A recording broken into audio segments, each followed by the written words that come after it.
David pressed the cool cloth against the tiny Corinthian's forehead and watched the infant's breathing steady.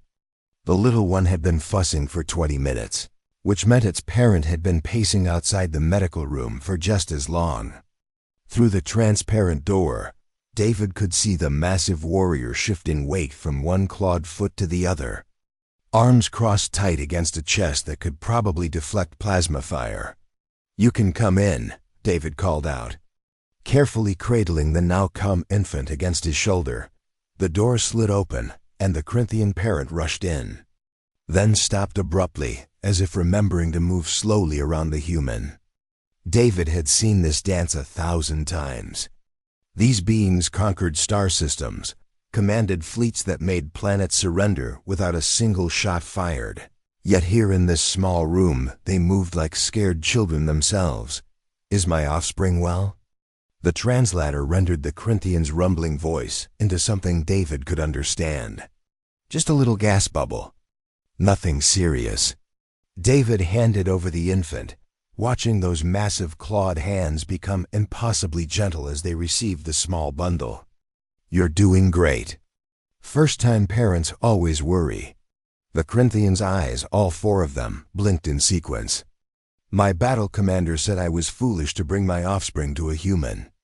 She said our own medical facilities are superior." David smiled and began washing his hands in the small sink. "Your medical facilities probably are superior. Better equipment, advanced scanners. Things we humans can only dream about. Then why? But your commander still brought her 3 younglings to my colleague Rachel last year when they had that fever, didn't she?" The Corinthian's silence was answer enough. David dried his hands and leaned against the counter. 50 years. That's how long humans had been stumbling around the galaxy, feeling like the new kids who showed up to class halfway through the year. Every other species had faster ships, stronger weapons, longer histories. Earth had sent out its first colony ship hoping to find empty worlds to settle, and instead found a universe already full of civilizations that made human achievements look like children's drawings. The first contact had been awkward. Humanity offered trade agreements, cultural exchanges, scientific cooperation. The galaxy politely declined most of it. Humans had little to offer that couldn't be found better elsewhere. For 10 years, Earth's representatives sat in Galactic Council meetings, voted on issues they barely understood, and tried to figure out where they fit in this cosmic community. Then came the accident. A Vryn transport, carrying 3 dozen younglings, crashed on a human farming colony.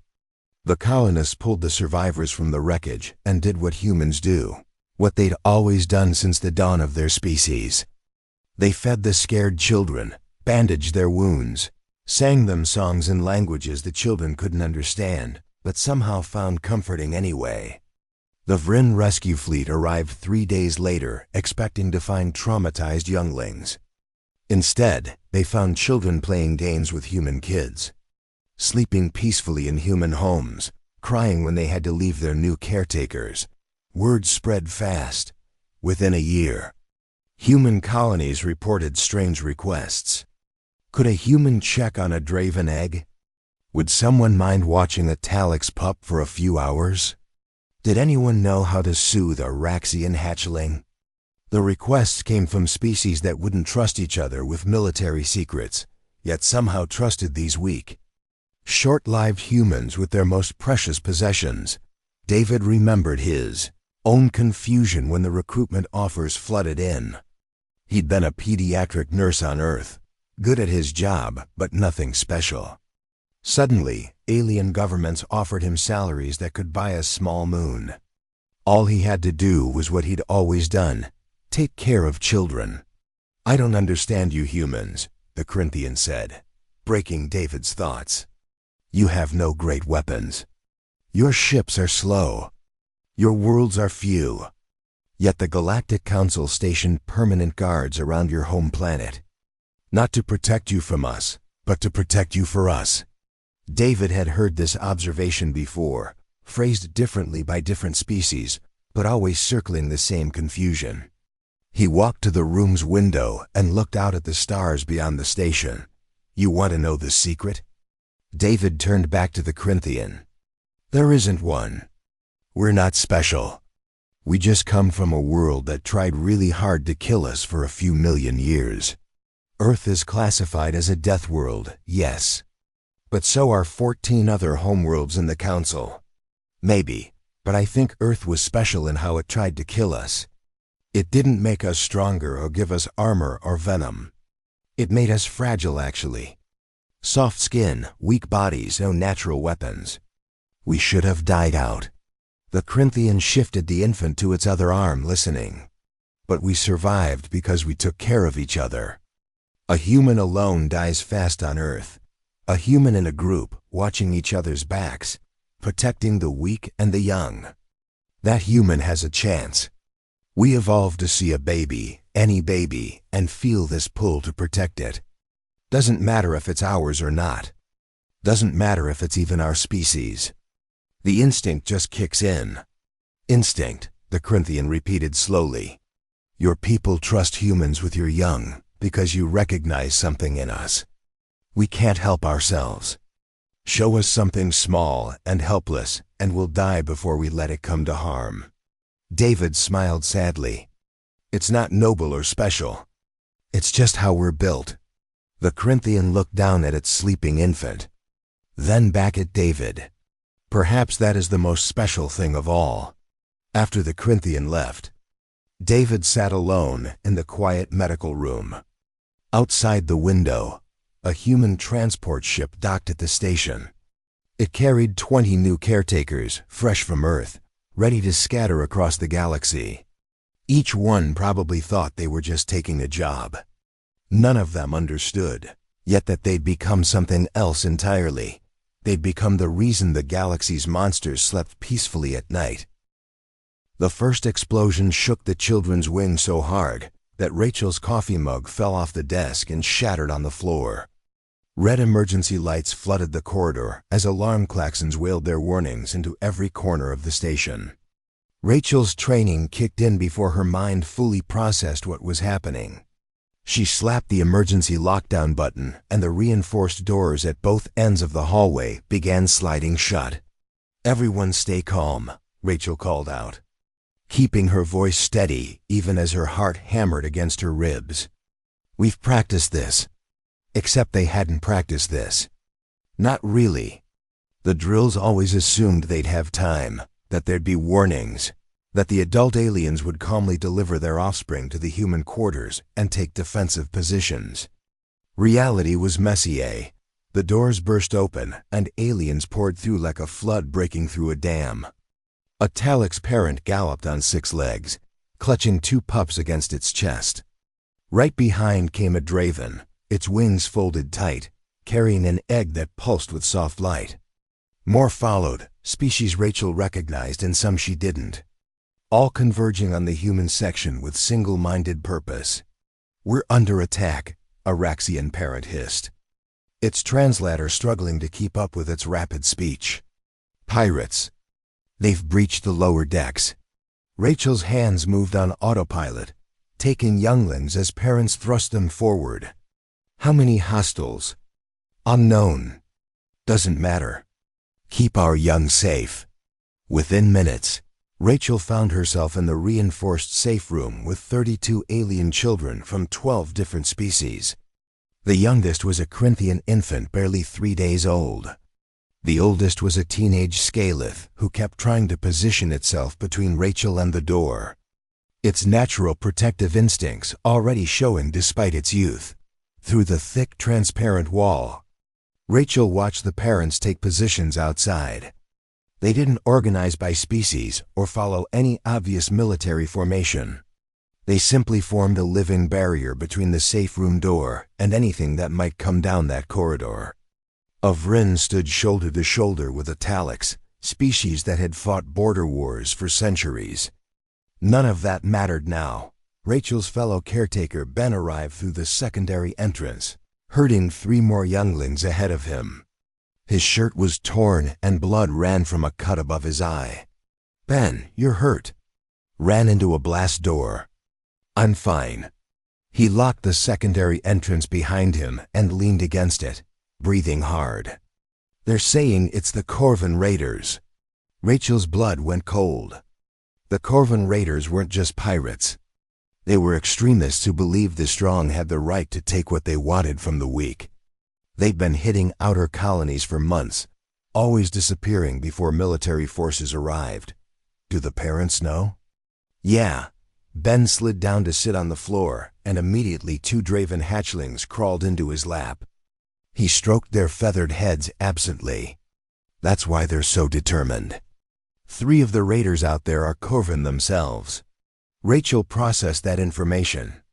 The adult Corvins outside had just placed their own species' offspring in human care, then taken positions to defend against their own kind. She'd heard stories about this, whispered among human caretakers like legends they weren't sure they believed. Apparently the stories were true. A small Talix pup tugged on Rachel's sleeve and pointed at the window. Rachel lifted the pup so it could see its parent outside. The adult Talix pressed one paw against the glass from the other side. The pup pressed its tiny paw to match. Neither made a sound, but Rachel felt her throat tighten watching the moment. "Why do they trust us so much?" Ben asked quietly. The question wasn't really for Rachel. It was the question every human caretaker asked themselves eventually. Rachel remembered her training on Earth, before she'd volunteered for off-world service. The instructor had told them about the Vryn incident, though she'd thought it was exaggerated propaganda. 70 years ago, during the Vryn-Talix War, a Vryn commander had retreated to a human-run medical station, thinking the Talix wouldn't fire on a facility full of younglings under human care. The Vryn commander was right about that part. The Talix didn't fire. Instead, they sent every available ship in their fleet to surround the station and broadcasted one message: release the humans and younglings unharmed, or be erased from existence. When the Vryn commander refused, the Talix did something unprecedented. They contacted the Vryn homeworld directly and told them they had 1 hour to remove their commander and surrender him for trial, or the Talix would consider it an act of declaring war on all future generations of both species. The Vryn government executed their own commander within 30 minutes. The message echoed across the galaxy. Harming young under human care wasn't just a crime against one species. It was a crime against the future itself. Every civilization, no matter how different, understood that their children were everything. And somehow, impossibly, they'd all agreed that humans were the sacred ground where younglings were safe. Another explosion rocked the station. Closer this time. The younglings pressed against Rachel and Ben, making small frightened sounds in a dozen different frequencies. Rachel started singing softly, an old Earth lullaby her grandmother had taught her. She didn't know if the melody meant anything to alien ears, but the tone seemed to help. The younglings quieted, listening. Ben joined in on the second verse, his voice rough but steady. Outside the window, the adult alien stood firm. Araxian's claws extended, ready to tear through anything that came close. A Dravine's wings spread wide, making itself a larger target. The young Corvin Raider's own parent lowered into a fighting stance that promised violence to anyone foolish enough to approach. Rachel understood then, really understood what her instructor had tried to explain. This wasn't about human strength or technology or cleverness.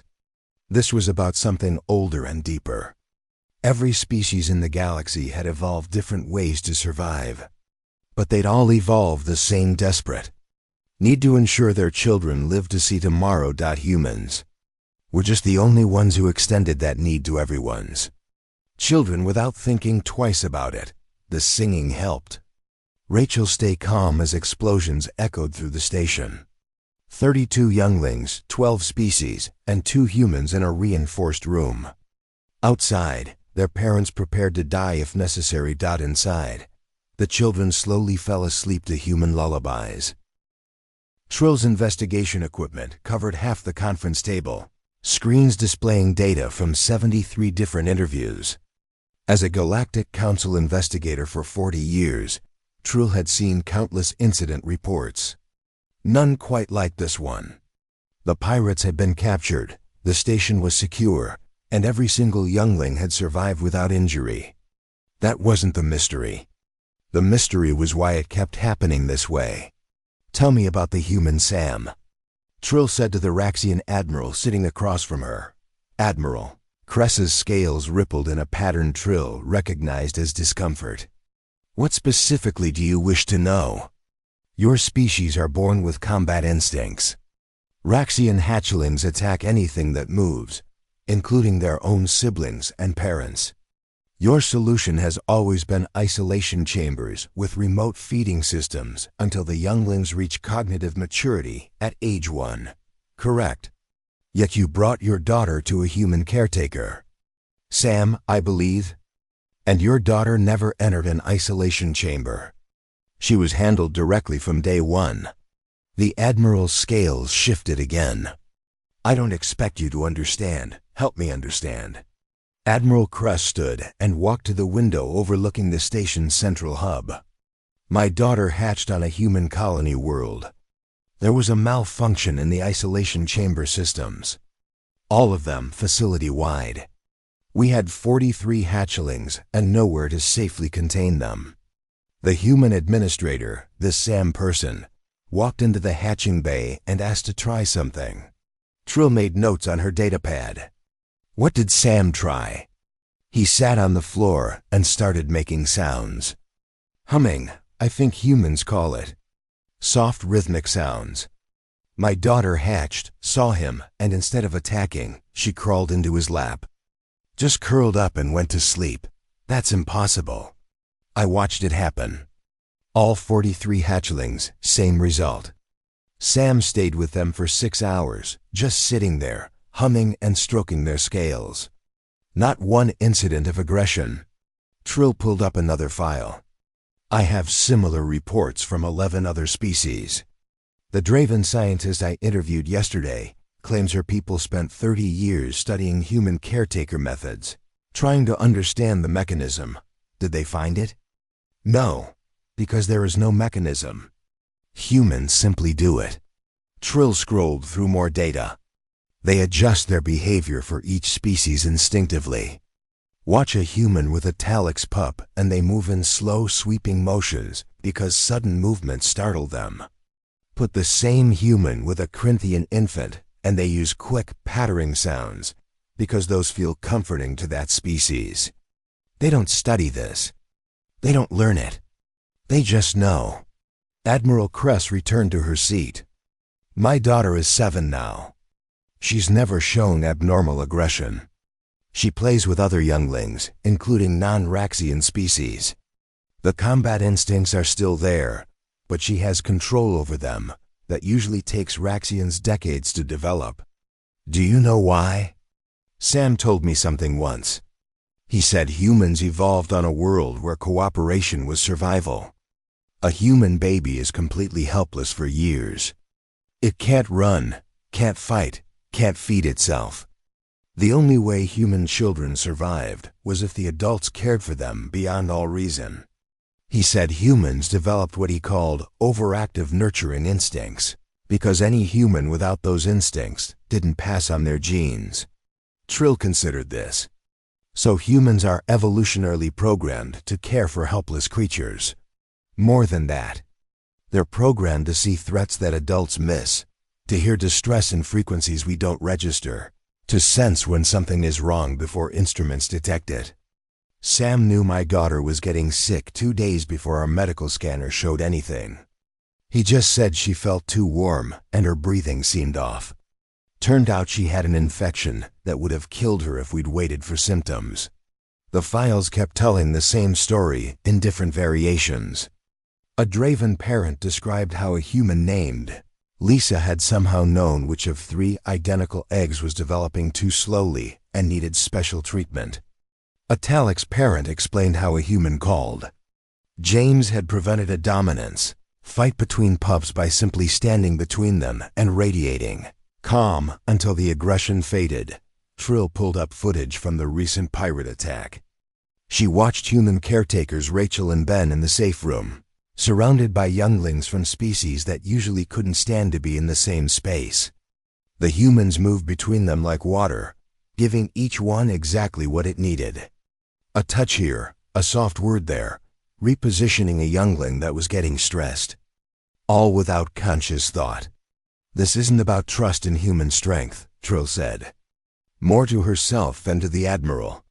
No, Admiral Kress agreed. It's about trust in human instinct. We don't trust humans to fight for our children. We trust humans to care about our children like they're human children. Which to humans, they apparently are. Trill closed her files and looked at the Admiral. I've been investigating interspecies relations for 40 years. I've documented trade agreements, military alliances, cultural exchanges. This is different. How so? Those other things are built on mutual benefit. Logical reasons to cooperate. This? Trill gestured at the data surrounding them. This is built on something illogical.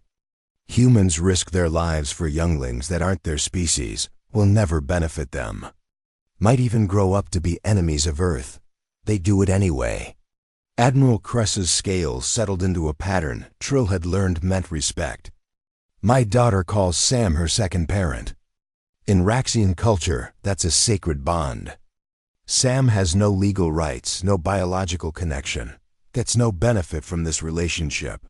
But if someone threatened my daughter, Sam would die to protect her. I know this absolutely. How can you be sure? Because that's what humans do. Trill filed her report that evening. The conclusion was simple and complicated at the same time. Humans weren't trusted with alien offspring because of any special skill or technology. They were trusted because evolution on a death world had broken something in them, or maybe fixed something that other species had lost. Humans looked at children and couldn't help but care. Couldn't stop themselves from protecting. Couldn't resist the pull to nurture. Even when logic said they shouldn't, the galaxy's most fearsome species had found something they feared more than each other, the possibility that their children might not survive. And they'd found only one species that feared that same thing just as much. Humans who had no reason to care, but did anyway. Nina had worked with difficult species before, but nothing had prepared her for the Scalith Queen standing in her nursery doorway. The creature was massive, easily 3 meters tall, with armored plates that clicked softly as she moved. Behind her, a hover cart carried 12 eggs, each the size of a human head and pulsing with a dark red glow from within. You understand what you're agreeing to? The Queen's voice came out harsh, translated from clicks and hisses that made Nina's teeth ache. I've read the files, Nina said calmly. She'd done more than read them. She'd spent 3 weeks studying Scalith biology, history, and the concerning fact that Scalith younglings typically killed their siblings within hours of hatching. Sometimes they killed their parents too. Reading and experiencing are different things. My species has tried for 10 generations to change this. We've used sedatives, isolation protocols, genetic modification. Nothing works. Scalith young hatch with one instinct: eliminate competition. Nina walked closer to the eggs, studying the patterns on their shells. But I heard that 3 Scalith younglings were raised by a human on the colony at Proxima Station. All 3 survived, yes. The Queen's mandibles clicked together rapidly. My cousin's clutch. She went against the advice of our elders and brought her eggs to a human caretaker named Robert. When all 3 lived, we thought it was impossible luck. But the younglings grew without the killing instinct. They're adults now, working together on research projects. My people have never seen siblings cooperate before. So you want to try the same thing? I have no choice. Scalith numbers are declining. We can't continue losing 80% of each clutch to sibling violence. If humans have found a way, even if we don't understand it, I must try. The colony administrator, a nervous man named Peters, had argued with Nina for hours about accepting this job. He'd cited safety concerns, liability issues, the possibility of being held responsible if something went wrong. Nina had listened patiently and then ignored all of it. This was what humans did. This was what they were for.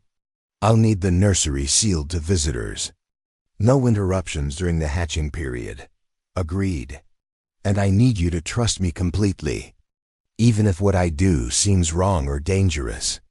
The Queen's eyes, all 6 of them, focused on Nina. You're asking for absolute faith. Yes. A long silence stretched between them. Outside, Nina could hear the colony going about its daily business. Ships arriving and departing, people living their lives, completely unaware that in this small nursery, something important was about to happen. You have it, the Queen said finally. Human Robert had my cousin's faith, and he earned it. I will give you the same chance. After the Queen left, Nina began her preparations. She'd contacted Robert during her research, and he'd shared what he'd done, though he admitted he didn't fully understand why it worked. He'd just followed his instincts. Nina adjusted the nursery's temperature down by 3 degrees. Scaleth eggs developed faster in heat, which meant younglings hatched in a more aggressive state. Cooler temperatures slowed the process slightly, giving them time to adapt to being outside the egg before the fighting. Instincts kicked in. She changed the lighting to a softer frequency. Bright light triggered hunting responses in young Scaleth. Dim red light was what they'd see inside the egg, so it felt familiar rather than threatening. Most importantly, she set up a sound system. Robert had hummed to his younglings. Nina wasn't much of a singer, but she'd found recordings of Earth's ocean waves, the rhythmic crash and pull that humans found soothing. She didn't know if Scaleth would respond the same way, but it was worth trying.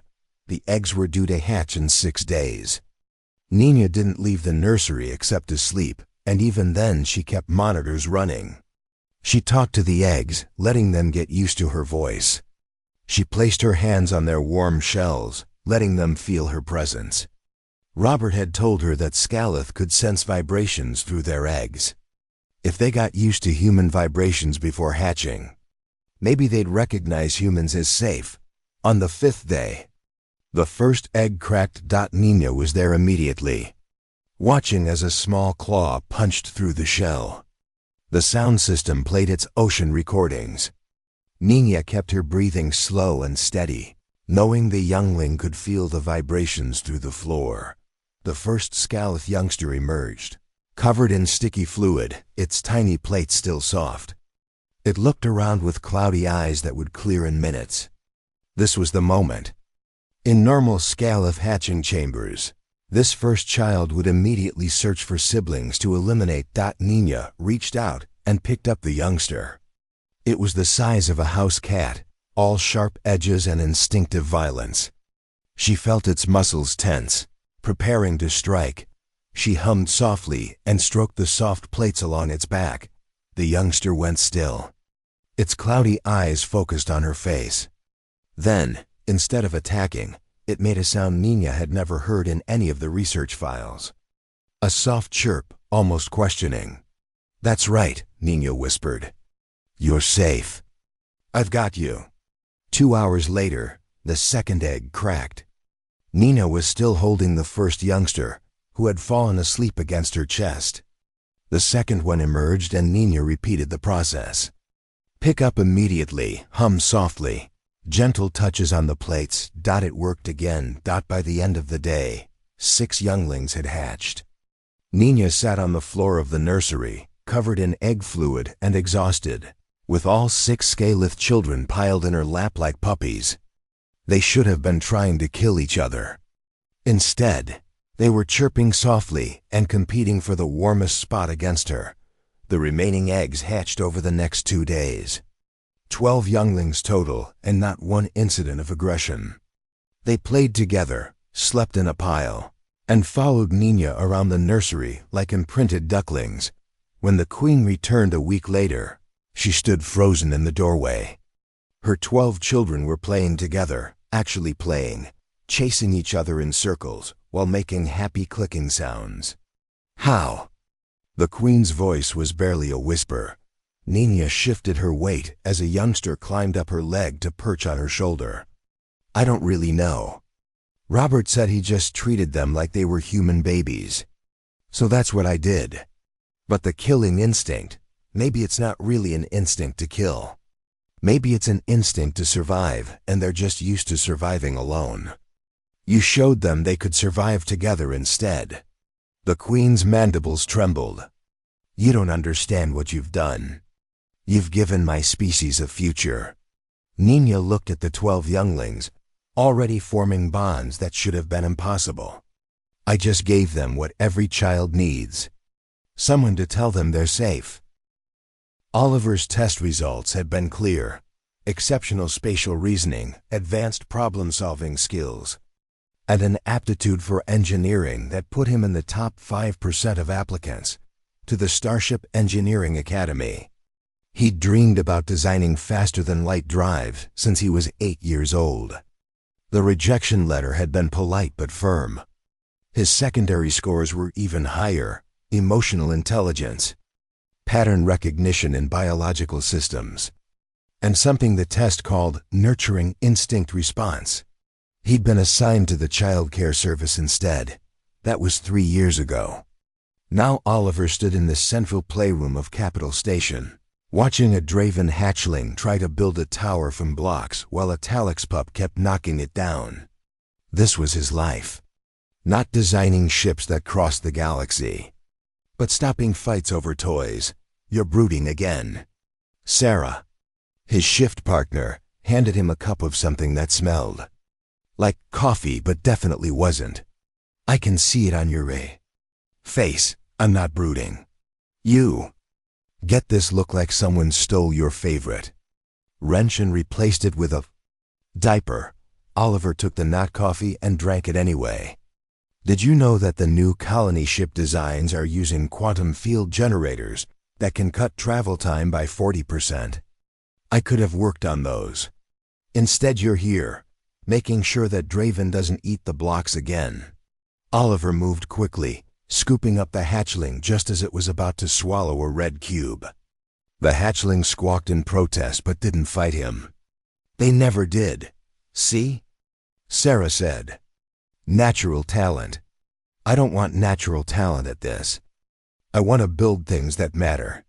An elderly Turcan shuffled into the playroom, moving slowly on legs that had seen too many years. His name was Varys, and he came by every week to visit, even though he had no younglings currently in care.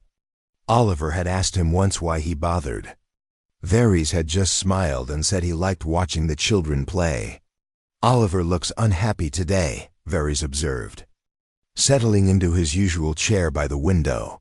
He's having another crisis about being here instead of at the Engineering Academy. Ah, Varys nodded slowly. The age-old question of choice versus assignment. Oliver felt guilty complaining in front of Varys. The old Turcan had lost his own child 40 years ago during a plague that swept through the outer colonies. A human caretaker named Deanna had stayed with the sick younglings when everyone else evacuated, including most of the Turcan parents. She'd died along with 70% of the children, but the 30% who survived included Varys's daughter. Diana had made sure of it, using her own body to shield the girl when the quarantine shelter collapsed. I shouldn't complain, Oliver said quietly. This work matters. I know it does. But it's not what you wanted, Varys finished. That's a loud young human. You can do important work and still wish you were doing something else. A commotion at the door interrupted them. A Corinthian parent rushed in, carrying a small bundle. Oliver recognized the signs of panic immediately. The parent was breathing too fast, eyes darting around the room. My child won't stop crying, the Corinthian said desperately. Our medical scans show nothing wrong, but something is wrong, I know it. Oliver took the infant carefully. It was wailing at a frequency that probably hurt its parents' ears. He checked the basics first: temperature, breathing, obvious signs of distress. Everything seemed normal. But the crying continued, that desperate sound that all species made when something hurt and they couldn't explain what. He walked slowly around the room, bouncing gently, making soft sounds. The infant's crying didn't stop. Oliver frowned and did something he'd learned from experience rather than training. He pressed his cheek against the infant's chest, feeling for the heartbeat, listening to the rhythm of its breathing. A slight hitch in the breath, so subtle the medical scanners probably missed it. Oliver shifted the infant's position, supporting its back at a different angle. The crying stopped immediately. The infant took a deep, shuddering breath and settled against his shoulder. "How did you?" The Corinthian parent stared. What was wrong? Probably just an uncomfortable position, putting pressure on its lungs.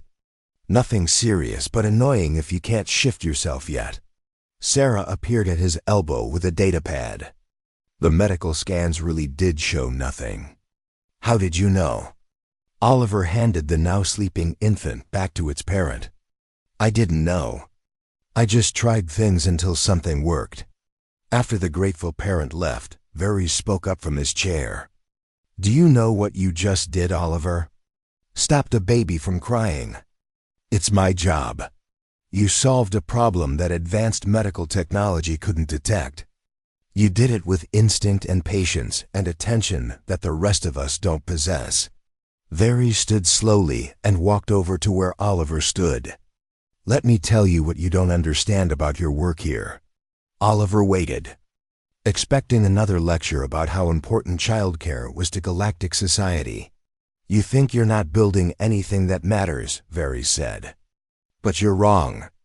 Every child you help here, every youngling you comfort, every crisis you solve, you're building something more important than any ship." "What's that?" "The future. Not just any future, but one where species that hated each other for centuries now work together because they shared human caretakers as children. Where wars end because both sides have younglings in human care and won't risk them. Where peace isn't just the absence of war, but the presence of something better." Oliver looked around the playroom. The Draven and Talix were playing together now, the tower forgotten in favor of a game they'd invented that involved rules only they understood. A young Raxian was carefully helping a smaller Scalith climb onto a cushion. These children would grow up thinking cooperation across species was normal. "You want to design ships that cross the galaxy," Varys continued. "But you're doing something more important. You're designing a galaxy worth crossing." Sarah had been listening quietly. The old human Diana who saved Varys's daughter. She was an engineer before the childcare service, top of her class at some fancy Earth academy. Oliver turned to her. "Really? Really?" She wrote in her journal that she'd thought building ships was the best way to bring species together. Travel and trade and all that. But then she realized that ships just move people around. It's what happens to those people when they're young that determines whether they'll trade or fight when they meet. Varys placed a weathered hand on Oliver's shoulder. "My daughter is an ambassador now. She negotiates treaties between species that were enemies a generation ago. She's good at it because she grew up playing with children from those same species in Diana's care. She learned young that differences don't have to mean conflict." "I still wish I could have chosen this," Oliver admitted, "instead of being assigned because of test scores." "I understand," Varys said. "But consider this. The galaxy didn't ask what you wanted. It asked what you could do that no one else could. And you answered that question every day, whether you meant to or not." A new group of parents arrived with younglings for the day. Oliver moved to greet them, his body shifting into work mode even as his mind processed everything Varys had said. Maybe he wasn't building the future he'd imagined, but he was building a future where children from every corner of the galaxy learned that different didn't mean dangerous. That had to count for something. Even if it wasn't what he'd wanted, it was what the galaxy needed. And maybe, Oliver thought as a Talix pup grabbed his hand and pulled him toward the blocks, that was enough. 20 years had changed David more than he'd expected. His hair had gone completely gray, and his hands weren't as steady as they used to be. But his eyes were still sharp as he watched the newest class of human caretakers practice their skills in the training facility on Earth. 50 young people, fresh from their aptitude tests, learning techniques that David and others like him had developed through decades of trial and error. The facility was built on the grounds of what used to be a regular child care center in Seattle. Now it sprawled across 20 acres with wings dedicated to different species' needs. Environmental controls that could simulate everything from methane atmospheres to high-gravity worlds. Specialized equipment designed to handle beings that ranged from smaller than a human hand to larger than a human adult. David walked through the halls, observing without interfering. A young woman named Amy was practicing with a simulated Raxian hatchling, a robot that mimicked the aggressive responses real hatchlings showed. She was doing well, staying calm, using soft sounds to redirect the aggressive impulses. "She's good," said Rachel, joining David in the hallway. Rachel had retired from active caretaking 5 years ago, but couldn't quite leave the work behind. She taught now, passing on everything she'd learned. She is. But is she ready for the real thing? Is anyone ever ready? Were we? David smiled. No, we figured it out as we went. And somehow that worked out fine. Rachel shook her head. Still amazes me, honestly. We stumbled into this role by accident, and now there are training facilities on every human world. They continued walking, passing rooms where students learned everything from alien, developmental biology to emergency medical procedures for a dozen different species. Things that David had learned on the job were now standardized curriculum. The work had become professional. Do you ever miss it? Rachel asked. Being out there on the stations? Every day. But these kids need teachers, and I'm too old to chase after Talix pups anymore. David paused at a window overlooking the main courtyard where students were having lunch. Besides, I like watching them realize what they're going to become, which is the reason the galaxy stays together. A commotion at the facility's main entrance drew their attention. David and Rachel headed toward the sound, wondering what could have disrupted the usual routine. What they found made David stop in his tracks. The entrance hall was full of aliens. A Corinthian in military uniform stood at attention, flanked by 2 others in similar dress. Beside them, a group of Scalith in research robes, clustered together in a way that would have been impossible for their species a generation ago. Draven, Talix, Raxian, species David recognized and some he didn't, all crowding into the entrance hall. David? The Corinthian stepped forward. I don't know if you remember me. David did remember. 20 years ago, this had been a nervous new parent bringing an infant for a simple health check. Now the Corinthian was a military commander, decorated and confident. But those same 4 eyes still blinked in that familiar pattern. I remember, David said quietly. We heard you were teaching the new generation. We wanted to be here for their graduation ceremony. All of you? A Scalith stepped forward, movements careful and controlled. You took care of me when I was newly hatched. My name is Skirth. My siblings and I are the first generation of Scalith to grow up without killing each other. We work together now, researching cooperative living strategies for our species. More voices joined in, each one sharing their story. The Raxian whose fever Rachel had treated. The Draven whose egg David had known was developing slowly before any test could prove it. Dozens of them, all adults now, all successful in their fields, all crediting human caretakers for their survival. Rachel wiped her eyes. You didn't have to come all this way. Yes, we did, said the Corinthian commander. We wanted the new caretakers to understand what they're becoming part of. David made a decision. The graduation ceremony is tomorrow. Would you speak to them? Help them understand? The next day, the training facility's auditorium was packed.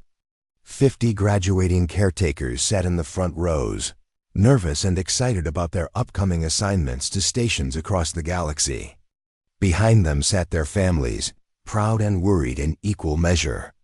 And filling the rest of the space were the aliens who had traveled from across known space to be here. David took the podium and looked out at the young faces waiting for his words. He'd prepared a speech, but looking at all those people, human and alien together, he decided to say something else instead. 50 years ago, humanity entered the galactic community with nothing special to offer. We weren't the strongest or the smartest or the most advanced. We were just another species trying to find our place in a very crowded universe. He gestured to the aliens filling the back of the auditorium. Then we discovered something we didn't know was special. We look at children, any children, and we can't help but care. We developed this trait because we come from a world that tried to kill us. And the only way we survived was by protecting each other, especially our young. Amy, the student he'd watched practice yesterday, raised her hand. But why do other species trust us with their children? They could hire their own kind. The Corinthian commander stood up. May I answer that? David nodded. We trust you because you don't see species when you look at our young. You see children. When my parent brought me to David, I was just another infant to him. Not a potential threat, not a future warrior, just a baby who needed care. That's a gift we didn't know was rare until we met humans.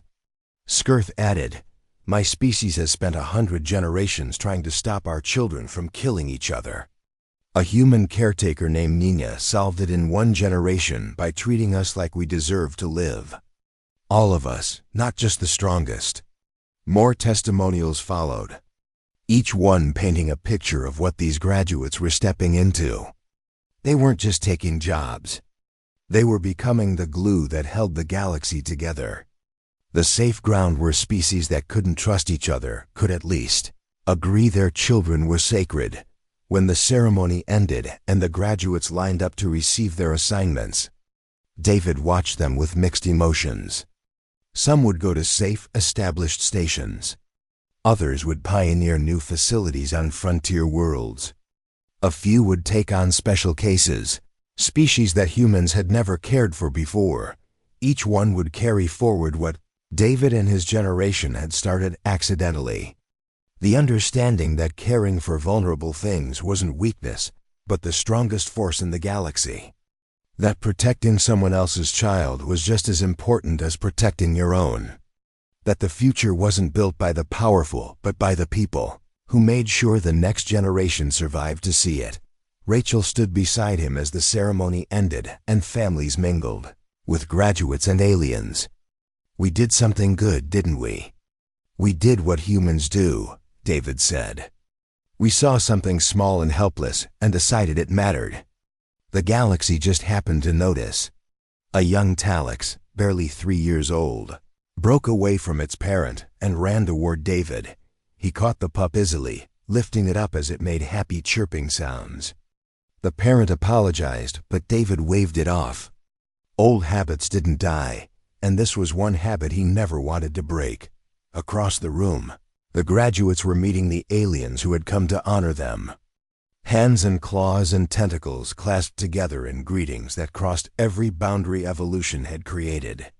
These young humans would scatter across the galaxy, each one carrying the same gift that David had carried for 50 years, the gift of seeing a child and choosing to care. No matter what shape that child took or where it came from, the gift that made humans irreplaceable. Not because they were strong, but because they were willing to be gentle when it mattered most.